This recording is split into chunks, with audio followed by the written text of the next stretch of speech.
একদিকে 2 লক্ষ, একদিকে 3000। 3000 আমরা ছিলাম, 2 লক্ষ জালিম ছিল। সালাউদ্দিন আইবির নাম ভুলে গেছে? কি গো যুবকেরা, সালাউদ্দিন আইবিকে চেনো? বলো না গো, তো ফোনলেই ব্যস্ত, কি চিনবে? আবার ওর বুকে কার ছবি দেখো না। ওকে আমি বলছি ওর খেয়ালই নেই, ওর খেয়ালে কথা বুঝছেন না? এই তো সমাজ। শোনো ভাই আমার, এই গাফলতি তোমার কিন্তু বড় ক্ষতি করবে। তুমি যদিও ফসকে পালিয়ে যাও, তোমার বাচ্চাগুলোকে প্যালেস্টাইনের বাচ্চাদের মতো কাফন পরে নিতে হবে এই ছোটবেলায়, তোমার গাফলতির জন্য। সালাউদ্দিন আইবিকে চেনো? 12,000 সৈন্য নিয়ে সেলিবীয় সৈন্যদের মোকাবেলা করে মসজিদে আকসাকে যিনি উদ্ধার করেছিলেন, জোরে বলুন সুবহানাল্লাহ। বড় আশিকে রাসূল মানুষ ছিলেন। কথা বুঝে আসছে? 12,000 সৈন্য মাত্র। কত ময়দানে গেছে, কি জন্যে? আমাদের মসজিদকে দখল করে নিয়েছে।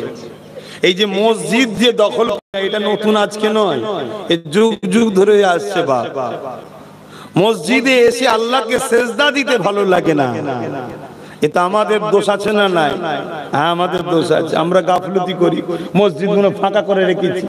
এই সুযোগে কাকের বাসায় কোকিলের ডিম পারে প্রবাদ বাক্য আছে না? নাই, হ্যাঁ। তাহলে আমরা যদি মসজিদকে আবাদ করে রাখতাম, তাহলে বাপ চট করে কিন্তু কেউ ঘাটাতে যাই কারা ভাই? মসজিদে, মসজিদের সিঁড়িতে উঠতে যে 2-3 বার করে কাঁপছে, কি ভুল বলছি নাকি? তো ওইগুলোকে দেখে কেউ ভয় করে? হ্যাঁ, যদি এই সব জন ছেলেগুলো যেত, বলো আমি যদি যেতাম সব সময়, হাজার হাজার লোক যুবক ছেলে মসজিদে ঢুকছে বেরোচ্ছে, বলো কারো সাহস ছিল মসজিদের দিকে চোখ তোলার? ভাবতো তো, ভাবো।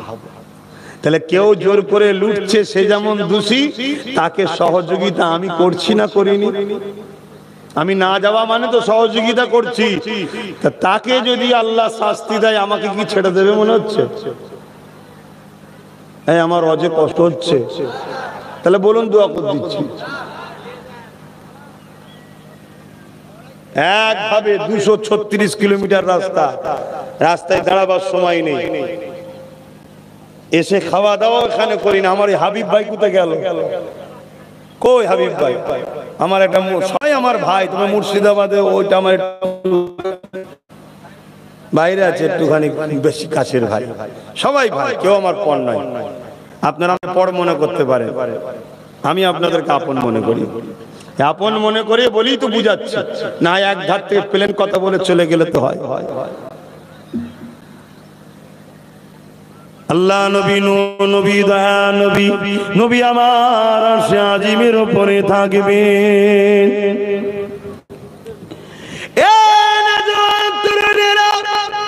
এই পৃথিবী থাকবে না, এই পৃথিবীকে আল্লাহ পাক চূর্ণ বিচূর্ণ করে দেবে। এই বিশাল বিশাল পাহাড় দেখছেন, এই পাহাড়গুলোকে আল্লাহ পাক উড়াবে, একটার সঙ্গে আর একটা টক্কর হবে, সব ভেঙে ধুলো মতো হয়ে যাবে। এই পৃথিবীকে আল্লাহ রাখবে না, কুল্লু মান আলাইহা ফান, সব কিছু আল্লাহ ফানা করে দেবে। এ যুবকেরা, তরুণেরা, কতদিন এইভাবে থাকবে কে জানে, আল্লাহ ছাড়া। এই সময় আমার আল্লাহ আওয়াজ দেবে, এ হযরতে জিবরাইল ইসরাফিল রে, দুনিয়া জমিনে যাও, আমার হাবিবকে যে উঠিয়ে নিয়ে আসো।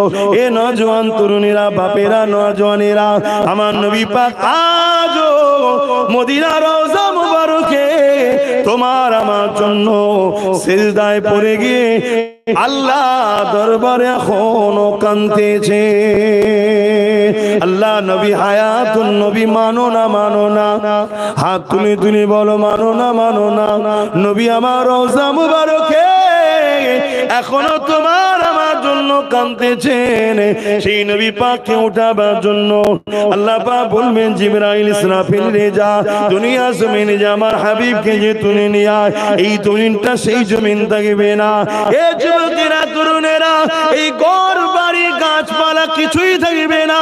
তাই জিবরাইল আলাইহিস সালাম দুনিয়ার জমিনে এসে আমার নবী কোথায় খুঁজে পাবে না।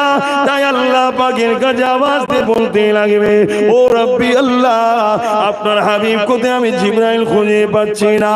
আমার আল্লাহ পাক বলতে লাগবে, হযরত জিবরাইল রে, দুনিয়ার জমিনে কান লাগিয়ে লাগিয়ে লাগিয়ে লাগিয়ে শোন, যে জায়গা থেকে দেখবি আমার হাবিবের কান্নার আওয়াজ আসছে, ওই জায়গাতে আমার হাবিব তিনার গুনাহগার উম্মত উম্মতিদের জন্য কাঁদতেছে। আরো জোরে বলুন সুবহান। এত দরদি কে আছে? সারা জীবনটা কেঁদেছে, শিশুবেলা থেকে নিয়ে শুরু করে দুনিয়ার জমিন থেকে পর্দা নিয়ে আখিরাতের দিকে রওনা হয়েছে, সেই নবী পাক আজও কাঁদতেছে। শুনছেন? যারা আমাদের ঈমানকে লুটতে চায় তারা আমাদেরকে শিখায় নবী পাক মরে গেছে। বলুন নাউজুবিল্লাহ। কেননা নবী মারা গেছে এই কথাটা কেউ ধারণা করলে সে মুসলমান দাবি করতে পারে, কিন্তু মুমিন থাকবে না, ঈমানদার থাকবে না, তার ঈমানটা বেরিয়ে চলে যাবে। কেননা আমার নবী জীবিত হায়াতুন নবী, এই জন্যই তো নবীর বিবিদের ঘরে আমাদের আম্মা জান দিগকে বিবাহ করাটা পৃথিবীর জমিনে সবার জন্য হারাম। স্বামী থাকাকালীন ওই বিবাহিত নারীর সঙ্গে বিবাহ করা যায়? কথা বলো। আমার নবী তো হায়াতুন নবী, তাই নবী পাকের স্ত্রীদের সঙ্গে বিবাহ করাটা হারাম। হ্যাঁ, আমি সম্মানের দিকে বলছি, আমার আছে আমার নিজের মায়ের থেকেও নবী পাকের স্ত্রী আমাদের আম্মা জান, ওই আম্মাদের সম্মান নিজের মায়ের থেকেও আমাদের কাছে অনেক বেশি হলো নবীর স্ত্রীদের সম্মান। বলুন সুবহানাল্লাহ। নিজের মালিক যদি কেউ খারাপ ধারণা করে কবিরা গুনাহ হবে, নবীর স্ত্রীদের খারাপ ধারণা করলে বেঈমান কাফের হবে। কথা কিছু মাথায় ঢুকছে? নবীকে ভালোবাসেন। বারবার বলছি যুবকরা, এই যে মুসিবত চারিদিকে মেঘলার মতো ঘিরছে, এ থেকে বাঁচার একটাই রাস্তা আছে বাপ। কেন আমরা সব হাতছাড়া করে ফেলেছি? একটাই রাস্তা আছে, আমিনার লালকে ধরুন, নবী পাককে পিয়ার করুন, রাসূলের মুহাব্বত করুন, নবীর উপরে দরুদ বেশি বেশি করে পড়ুন। নবী পাক যে নামাজের জন্য কেঁদেছে, আল্লাহ নবী যখন সেজদায় পড়ে যেত, মক্কার জালিমরা নবী পাকের পিঠে পচা দুম্বার ভুঁড়ি পর্যন্ত চাপিয়ে দিত, আমার নবী সেজদায় পড়ে পড়ে কাঁদতো। নবী পাক সাল্লাল্লাহু আলাইহি ওয়াসাল্লাম বলেছেন, নামাজ হলো আমার চোখের ঠান্ডা, সেই নামাজটাকে ছেড়ে দিও না। যুবক, আল্লাহ তো 24 ঘন্টায় ডেইলি একটাই তো কাজ দিয়েছে, 5 ওয়াক্ত নামাজ। আর কি কাজ দিয়েছে বলুন? একটাই তো কাজ, 5 ওয়াক্ত নামাজ। হজ তো জীবনে একবার, রোজা তো বছরে একবার, আর হজ শুধু ধনী লোকদের জন্য, গরিবদের তো মিমাপ। কথা মাথায় ঢুকছে? আল্লাহ আমাদেরকে এত সুন্দর করে বানালো, সেই আল্লাহকে সেজদা করুন, রুকু দেন। আল্লাহ নবী জানিয়ে দিলেন, কোন বান্দা যখন আল্লাহ পাকে রুকু দেয়, আল্লাহ পাক তখন ফেরেশতাদেরকে বলে দেয়, ওরে আমার ফেরেশতারে, আমার বান্দা আমাকে রুকু দিয়েছে, আমি আল্লাহ আমার বান্দার রিজিকের কখনো অভাব দেব না। এ যুবকেরা, তরুণীরা, বাপেরা, কোন বান্দা যখন সিজদা করে, আমার আল্লাহ বা ফেরেশতাদেরকে বলে, ওরে আমার ফেরেশতারে, আমি আল্লাহ আমাকে ওরা দেখে না, বিল গায়ব না দেখে ঈমান এনেছে, আমি আল্লাহ সাক্ষী তোদেরকে রেখে দিলাম, আমি আল্লাহ আমার সিজদাকারী বান্দা বান্দি দিগকে অবশ্যই আমার জান্নাতে নিয়ে এসে আমার দিদারটা দিয়ে দেব। এ যুবকেরা, তরুণেরা, আমার আম্মা জানেরা, বোনেরা, আল্লাহকে রুকু সিজদা দেন। হযরত মুসা আলাইহিস সালাম আল্লাহ পাকের সঙ্গে তুর পাহাড়ে কথা বলতে গেলে কথা বলার পর আল্লাহ পাককে বলতে লেগেছে, ও রব্বি আল্লাহ পাক, আপনি আমার সঙ্গে কথা বলছেন, এই জমিনের উপরে আর কি কারো সঙ্গে কথা বলবে? আল্লাহ পাক বলেছিল, মুসা আমার একদল বান্দা বান্দি আছে যারা আমি আল্লাহ আমার সঙ্গে কথা বলবে। এ মুসা শুধু কথা বলবে তা নয়, তুমি কথা বলতে গেলে বেশি সময় পাও না, তারা যতক্ষণ খুশি কথা বলতে পারবে।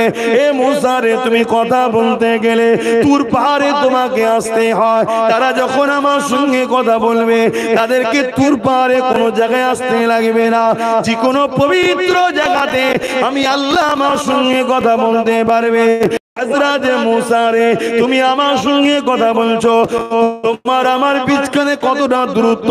৭০,০০০ নূরের পর্দা রয়েছে, একটা পর্দা দিয়ে আর একটা পর্দা ১০,০০০ বা ৭০,০০০ বছরের রাস্তা। ও হযরত মুসা রে, আমার একদল স্পেশাল বান্দা বান্দি রাখা আছে, তারা যখন আমার সঙ্গে কথা বলবে তাদের আর আমার বিচখানে কোনো পর্দা থাকবে না, ৭০,০০০ নূরের পর্দা সরিয়ে দেওয়া হবে, একদম কাছে কাছে সামনাসামনি কাছে কাছে কথা বলতে লাগবে। হযরত মুসা আলাইহিস সালাম বললেন, আল্লাহ পাক আমাকে সেই বান্দাদের দলভুক্ত করো। আল্লাহ বলল, হবে না, আমার স্পেশাল রাখা আছে। আল্লাহ পাক তবে কি জানতে পারি তারা কারা হবে? আমার আল্লাহ পাক জানিয়ে দিলেন, ও হযরত মুসা, তারা হলো আমার বন্ধু নবী মুহাম্মদ রাসূলের উম্মত উম্মতি হবে। তারা যখন নামাজ পড়বে আমি আল্লাহ আমার জন্য দাঁড়াবে, যেখানে খুশি দাঁড়াতে পারে। এই জমিনকে আমাদের জন্য মসজিদ বানিয়েছে, তবে জামাতের জন্য আমরা বাইতুল্লাহ আল্লাহর ঘর বানিয়েছি, কেননা ওখানে নির্দিষ্ট জায়গাতে আমরা একত্রিত হয়ে পড়ব, ২৭ গুণ সওয়াবটা বেশি পাবো। কিন্তু মনে রাখবে, যে কোনো পবিত্র জায়গায় দাঁড়িয়ে যে খুশি যেখানে খুশি নামাজ পড়তে পারে, কেননা এই জমিনটা হলো আল্লাহ আমাদের জন্য মসজিদ বানিয়ে দিয়েছে। ওই নামাজে যখন তুমি আমি দাঁড়িয়ে যাব আল্লাহু আকবার বলে নিয়ত করে, তখন ৭০,০০০ নূরের পর্দা সরিয়ে দিয়ে আল্লাহ পাক কুদরতি ভাবে একেবারে কাছে চলে আসে। আল্লাহ নবী তাই জানিয়ে দিলে, এ আমার উম্মত উম্মতি রে, তোরা যখন মাথাটা নত করবি, তোদের কপালটা মাটিতে পড়লে মাটি থাকে, তোদের কপালটা মার্বেলে নামাজ পড়লে মার্বেল থাকে, কিন্তু আমি মুহাম্মদ রাসূল বলে দিয়ে যায়, তোদের কপালটা আমার আল্লাহ পাকের কুদরতি কদমে পড়ে যায়। আরো জোরে বলুন সুবহান।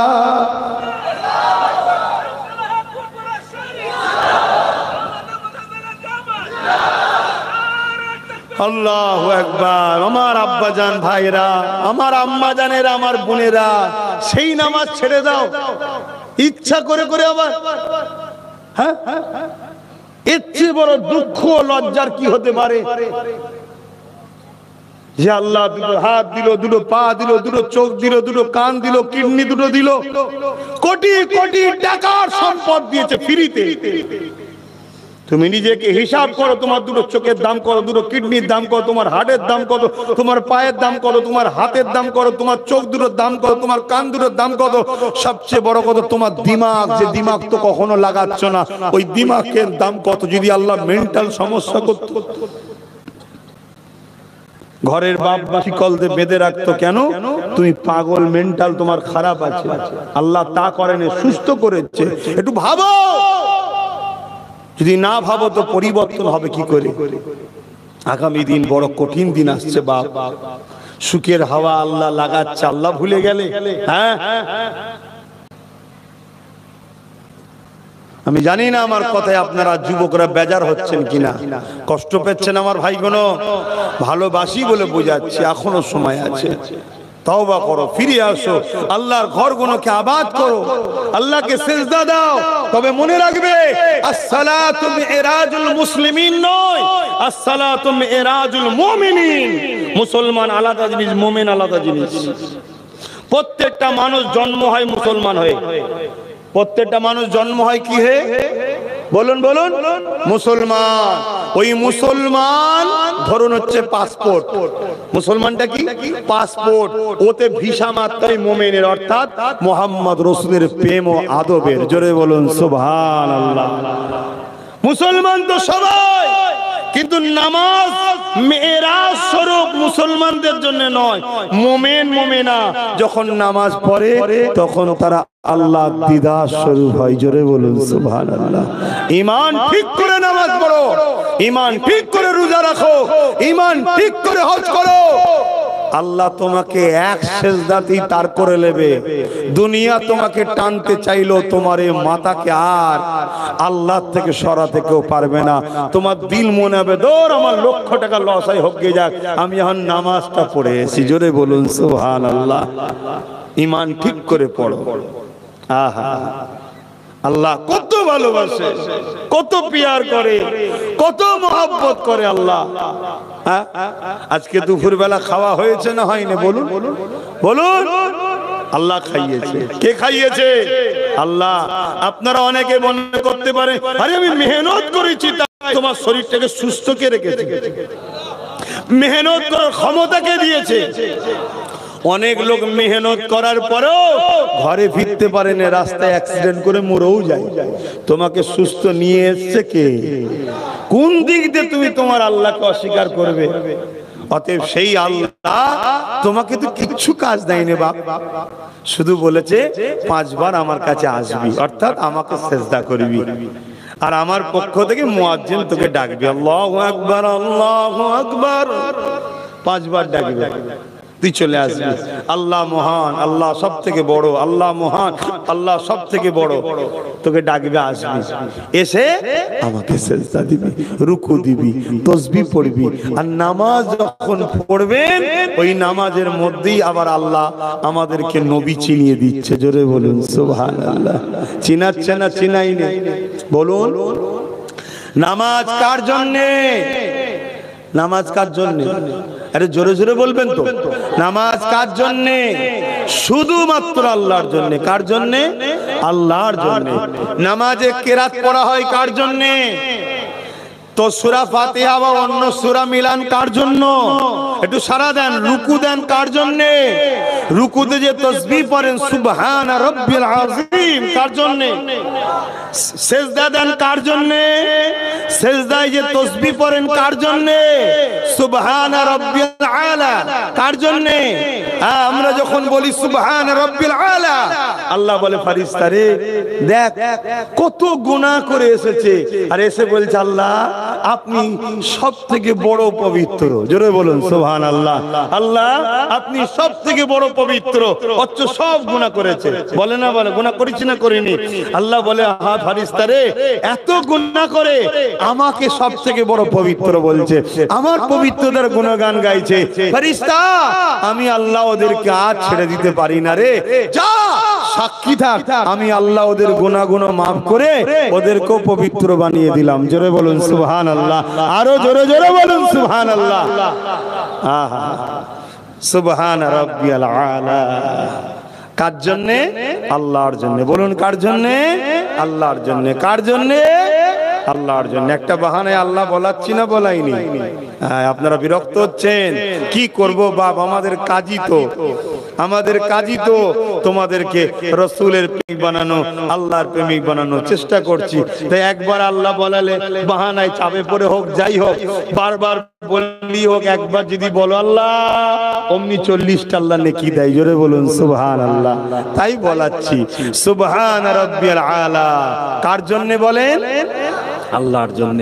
তাহলে রুকু আল্লাহর জন্য, সিজদা আল্লাহর জন্য, তাসবিহ আল্লাহর জন্য, সূরা ফাতিহা আল্লাহর জন্য, কিয়াম আল্লাহর জন্য, সব আল্লাহর জন্য করলাম। এবারে বৈঠকে বসে আছি, নামাজ থেকে ফারিগ হব। আল্লাহ বলছে পারি বান্দারে, ওরে আমার বান্দি রে, তুই কি চাস তোর নামাজটা আমি আল্লাহ কবুল করে নি, তোর রুকু কবুল করি, তোর সিজদা কবুল করি, তোর কিয়ামটা কবুল করি, তোর তাসবিহটা কবুল করি। জি আল্লাহ কবুল করলেন, কবুল করলেন। আমার আল্লাহ বলে, হায় আমার বান্দা বান্দিরে, তাহলে নামাজ থেকে ফারিগ হওয়ার আগে আমার বন্ধুকে সালামটা দিয়ে দে। আত্তাহিয়াতু লিল্লাহি ওয়াস সালাওয়াতু ওয়াত তাইয়্যিবাতু আসসালামু আলাইকা আইয়ুহান, বলুন বলুন, আমার নবীকে সালামটা দে। এ নওজওয়ানেরা, আমাদেরকে অনেকে বলে নবীর কথা মনে বললে নাকি নামাজ হবে না। হায়রে বড় দুঃখ লাগে, কেন নবী চিনতে পারলেন না? নামাজ হয়েছে নবীর জন্য, কোরআন পেয়েছে নবীর জন্য, কোরআন চিনলেন, নবী চিনলেন না। অথচ কোরআন নবী পাকের মর্যাদার গুণগান গেয়েছে, নবীকে ধরার কথা বলেছে, নবীকে পিয়ার করার কথা বলেছে, নবীকে অনুসরণ করার কথা বলেছে, নবীর ইত্তেবা করার কথা বলেছে, নবী ছাড়া নাজাত নেই বলেছে। সেই কোরআন চিনলাম, কোরআনটা জিনার উপরে এসেছে, এই রাসূলুল্লাহকে চিনলাম না।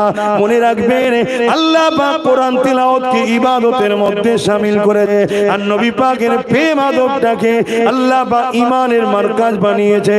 এই মনে রাখবেন, নামাজ আল্লাহর জন্য, রুকু আল্লাহর জন্য, তাসবিহ আল্লাহর জন্য, সিজদা আল্লাহর জন্য, সুবহান রাব্বিল আলা আল্লাহর জন্য, সুবহান রাব্বিল আযীম আল্লাহর জন্য। আল্লাহ পাক বলে, বান্দা তোর নামাজ যদি কবুল করাতে চাস, আমার হাবিবকে সালামটা দিয়ে নে। এই সময় আমি আপনি জিজ্ঞাসা করতে লাগবো, ও রব্বি আল্লাহ পাক, নামাজ তো শুধু আপনার জন্য, আপনি গায়েরকে কেন এখানে ঢুকাচ্ছেন? নবীকে কেন এখানে ঢুকাচ্ছেন? নবীকে কেন এখানে আনছেন? আমার আল্লাহ জানিয়ে দিলে দুনিয়ার মানুষ শুনে রেখে দে, নবী আমার গায়ের নয়, নবী আমার পর নয়, নবী আমি আল্লাহ আমার আপন। আরো জোরে বলুন সুবহানাল্লাহ। যে আল্লাহ নামাজে নবীকে পর্যন্ত বাদ দেয়নি, কোরআনে নবীকে বাদ দেয়নি, আজানে নবীকে বাদ দেয়নি, তাওরাতে নবীকে বাদ দেয়নি, ইনজিলে নবীকে বাদ দেয়নি, জবুরে নবীকে বাদ দেয়নি। যেখানে আল্লাহ আল্লাহ আল্লাহ আল্লাহ, সেখানে নবী মুহাম্মদ রাসূলুল্লাহকে আল্লাহ রেখেছে। কিন্তু বড় দুঃখের বিষয়, আমাদের ঈমানকে চুরি করার জন্য কলেমা থেকে নবীর নামকে বাদ দিবার ষড়যন্ত্র চলছে। লা ইলাহা ইল্লাল্লাহ শুধু বলো, মুহাম্মদ রাসূলুল্লাহ বলা যাবে না। নাউযুবিল্লাহ মিন জালিক। মনে রাখবে, সারা জীবন যদি লা ইলাহা ইল্লাল্লাহ, লা ইলাহা ইল্লাল্লাহ, লা ইলাহা ইল্লাল্লাহ বলে যাও, মুহাম্মদ রাসূলুল্লাহ যদি না বলো, ঈমান কোনোদিন হবে না। কেন লা ইলাহা, এই দিক থেকেও যারা সব নেবে আসো, গাছের দ্বারা ওইদিকে রয়েছে, নেবে আসো, এসে আমাদের সঙ্গে লেগে যাও শুধু।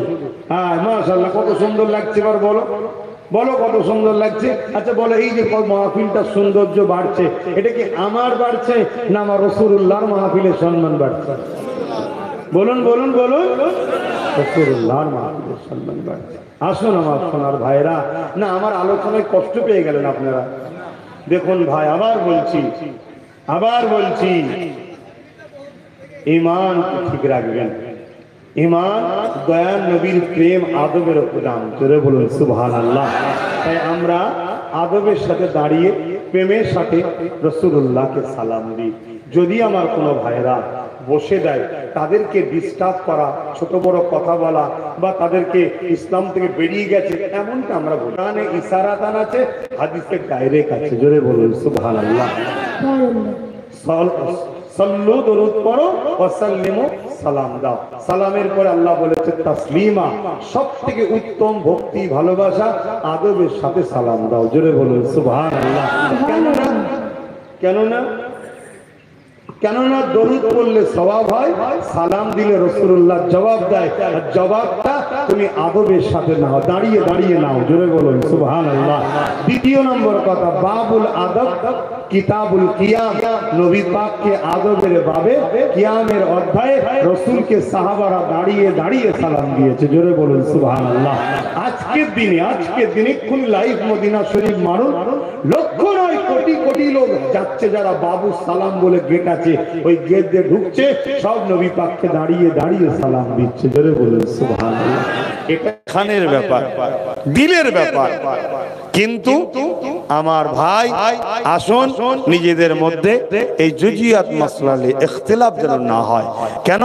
এটা প্রেম ভালোবাসার ব্যাপার। আমি ভালোবাসি, আপনি আমার ভালোবাসায় আঘাত দেবেন না। আপনার প্রেম আপনার কাছে, আপনি আপনার লে থাকুন, আমি আপনাকে আঘাত দেবো না। কথা মাথায় ঢুকছে? আসুন সকলে দাঁড়িয়ে দাঁড়িয়ে উচ্চ আওয়াজে ভালোবাসায় দয়ার নবীর উপরে সালাত ও সালাম পাঠ করি। ইয়া নবী সালাম, ইয়া রাসূল, ইয়া হাবিব সালাম, সালাবাতুল্লাহ।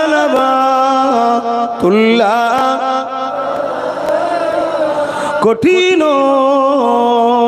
হাসরের দিনে কি আছে মোদে এ কপালে,